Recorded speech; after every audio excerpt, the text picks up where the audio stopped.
선우사. 낡은 나조반에 흰밥도 가재미도 나도 나와 앉아서 쓸쓸한 저녁을 맞는다. 흰밥과 가재미와 나는 우리들은 그 무슨 이야기라도 다 알 것 같다. 우리들은 서로 믿었고 정답고 그리고 서로 좋구나. 우리들은 맑은 물 밑 해정한 모래톱에서 하고 긴 날을 모래알만 헤이며 잔뼈가 굵은 탓이다. 바람 좋은 한벌판에서 물타기 소리를 들으며 다닛을 먹고 나이 들은 탓이다. 외따른 산골에서 소리게 소리들 배우며 다람쥐 동무하고 자라난 탓이다. 우리들은 모두 욕심 없어 희어졌다. 착하디 착해서 새갓은 가시 하나 소나기 하나 없다. 너무나 정갈해서 이렇게 파리했다. 우리들은 가난해도 서럽지 않다. 우리들은 외로워할 까닭도 없다. 그리고 누구 하나 부럽지도 않다. 흰밥과 가재미와 나는 우리들이 같이 있으면 세상 같은 건 밖에 놔도 좋을 것 같다. 조강 3권 10호 1937년 10월 백석 발표. 한 시를 여러분에게 읽어드렸습니다. 이 시는 시 자체보다는 제목이 어렵죠. 선자가 선물, 바치다, 드리다, 이런 의미입니다. 그래서 우가 어떻게 되냐면 벗우잖아요. 그러니까 친구에게 주는 말, 글, 사자가 그러니까요.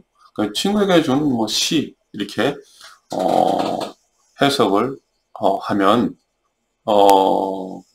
그 친구가 누구지? 흰밥도 가재미도 나도라고 해서 같은 자격으로 이어지기 때문에 흰밥하고 가재미라는 거죠.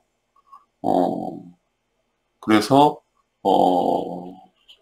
네, 시를 쭉 읽어 내려가면 여러분들이 충분히 해석까지는 제가 보기에는 하나하나의 시어에 대한 해석, 시행에 대한 연과 연의 관계 이런 해석까지는 필요가 없을 것 같아요. 그래서 쭉 감상해 나가시면 되실 것 같습니다. 그러면 선우사를 왜 가지고 왔느냐? 첫 번째 연의 두 번째 이제 행이죠. 쓸쓸한 저녁을 맞는다 때문에 그래요. 또 하나 더 추가한다 그러면 세상 같은 건 밖에 놔도 좋을 것 같다라는 마지막 이제 연의 이제 마지막 행에 나와 있는 세상에 대한 백석의 태도, 단절적 태도 때문에 그래요. 그러면 이 시가 여기 나와 있듯이 37년 10월에 쓰여졌어요. 그럼 37년 10월은 백석이 지금 그 함흥에 있었던 시기죠. 그리고 이 함흥에서 이제 영어교사로 영생고보의 영어교사로 있게 됩니다. 자, 그리고 지금 요 부분이 왜 조금 백석시를 이해하는데 중요하냐면 36년에 이제 사슴을 36년 말, 36년 이제 1월, 이제 35년 말에서 36년 이제 1월 넘어가는 그 시기, 초로 넘어가는 그 시기에 백석이 사슴을 발표를 합니다. 사슴이라는 시집을 펴내죠. 그리고 나서 이제 그 시기가 어떤 시기냐면 또 조선일보에 기자로 있었던 시기입니다. 근데 36년 초에 이제 봄에 조선일보를 그만두고 영생고보로 가게 됩니다. 4월에. 예, 4월에 부임하게 되는데, 교사로 부임하게 되는데, 이제 그 이후에 36년 이제 사슴을 발표하고, 뭐 조선일보의 남행시초 몇 편을 발표한 이후로 시를 발표하지 않다가 37년 10월에 발표를 해요. 그러니까 한 1년 뭐 반 이상, 시를 발표하지 않다가 이제 발표하게 되는 거죠. 그래서 요 시기의 시들에서 나타나는 정서, 이제 쓸쓸함이라는 정서가, 제가 보기엔 두드러져요. 그래서 요거를 여러분들이 참고해 가면서 백석시를 읽어가면, 백석시를 이해하는 데 도움이 될 것 같아서, 오늘은 쓸쓸한 정서에 대한, 일단 이야기를 좀 할까 합니다. 보시면, 같은 시기 조광 3권에, 같은 시기입니다. 조광 3권, 이제, 발표했던, 같은, 이제, 시기에 같은 북간, 요때 몇 편을 발표를 하죠. 근데 이제 북간에 보면, 여기도 보면, 그런 북간이라는 거는 함경북도 천령산맥, 예, 위쪽을 얘기합니다. 이 시를 이제에서도 1년에 보면은, 어떻게 이게 쓸쓸함이 나오냐면, 명태 창란젓에 고추무거리에 막할질한 모이를 비벼 익힌 것을, 이 투박한 북간을 한없이 끼밀고 있노라면 쓸쓸하니 무릎은 꿇어진다. 쓸쓸하니라는 말을 물론 선호사에서 말하는 쓸쓸함과 북간에서 말하는 쓸쓸함에 대한 해석이 달라질 수는 있지만 쓸쓸함이라는 정서가 이렇게 거의 되게 노골적으로 드러나요. 그리고 같은 시기에 발표했던 조광지 말고 이제 여성지를 제가 알고 있어요. 여성지에 발표했던 바다라는 시에서도 이 쓸쓸함이라는 정서가 나타나요. 그러면 백석은 왜 이런 쓸쓸함이라는 정서를 두드러지게 그 시기에 드러냈느냐라는 거죠. 이거는 해석의 영역이고 어떻게 보면 주관적 해석의 영역일 수도 있습니다. 하지만 여러분들이 백석시 그 시기에 읽으면서 쓸쓸함의 정서를 조금 이유를 찾아보면 좋을 것 같아요. 제가 답을 드리는 게 아니라 제가 이제 연구가 필요하겠지만 조금 생각을 해본 거는요. 당시에 이제 조선일보에서 떠나고 이제 함흥에 있는 영생고보에 가면서 이제 백석이 자야를 만납니다. 자야를 만나는데 그 사랑이 깊이 사랑하게 됩니다. 근데 그게 잘 이루어지지 않죠. 예. 그래서 이런 쓸쓸함이 조금 저는 더 와닿아요.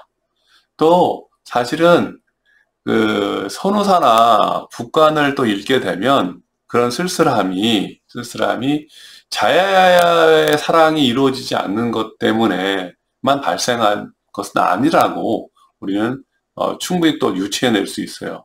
그래서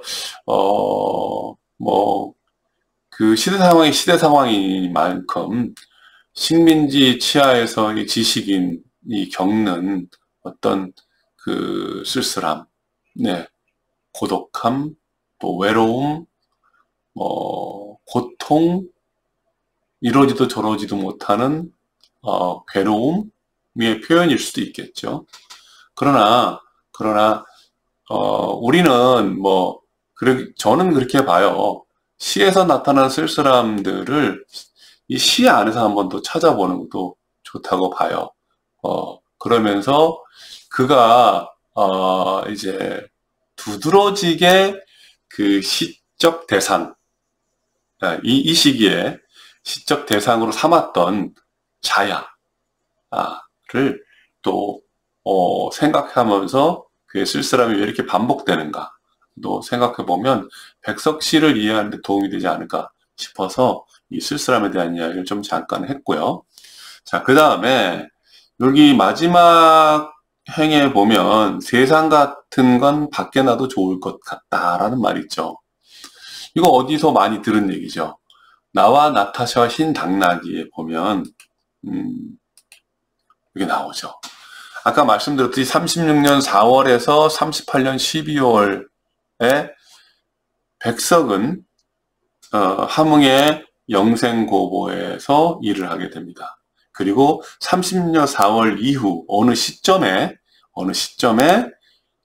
자야를 만나게 됩니다. 자야는 기생입니다. 그리고 제가 나와 나타샤와 흰 당나귀는 뭐 다음에 한번 읽으면서 또 제 나름의 감상을 해드리는 걸 하고요. 그 사랑이 잘 이루어지지 않습니다. 자야는 백석과 함께 하고 싶었지요, 당연히요. 백석이 자기만을 사랑해 주기를 바랬지만 사실은 백석은 방학 시기에 이제 서울에 이제 부모님을 뵈러 가죠. 갔다가 오는 사이에 결혼을 하게 됩니다. 그리고 이제 그걸 자야에게 이야기를 하죠. 이루어질 수 없는 사랑이라고 자야는 판단을 해서 또 함흥을 떠납니다.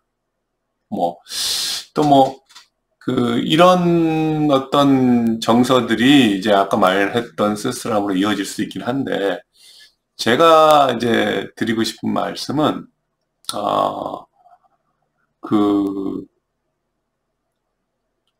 이 단절의 이미지가 이제 굉장히 두드러진다라는 거죠. 선우사에서도 지금 이제 세상 같은 건 밖에 놔도 좋을 것 같다고 하면서 위에서 보면 어떤 정갈함, 해정함, 뭐 이런 것들이 나오지 않습니까? 이게 이런 정서와 또 지금 나와 나타샤 흰 당나귀에 나타나는 이게 이런 태도죠. 이 단절의 태도. 여기서 보시면 3년을 가보겠습니다. 눈은 푹푹 나리고 나는 나타샤를 생각하고 나타샤가 아니올 리 없다. 언제 벌써 내 속에 고조고니와 이야기한다. 산골로 가는 것은 세상한테 지은 것이 아니라 세상 같은 건 더러워 버리는 것이다. 이렇게 되어 있어요. 자, 나타샤가 사실은 시적 화자에게 이야기하는 겁니다. 그 나타샤의 이미지는 눈이라는 단절이 푹푹 나리다는 단절의 이미지도 있지만 희고 정갈한 이미지도 있죠. 그래서 백석은 자야와의 사랑이 희고 정갈한 것이라고 생각했는지도 모릅니다. 그래서 선우사에 나타난 단절의 태도를 그 등가의 이미지로 38년 3월에 여성의 3권 3호에 발표를 하는 겁니다. 그 태도와 거의 비슷한 태도로 세상 같은 건 덜어 버리는 것이다 라고 말하고 있습니다. 한번 이런 쓸쓸한 정서와 단절의 태도를 다른 시 속에서도 이 시기 전의 시기와 또 이 시기 이후의 시기에서 추적해가면서 파악하는 것도 백석시 감상에 도움이 될 것 같습니다.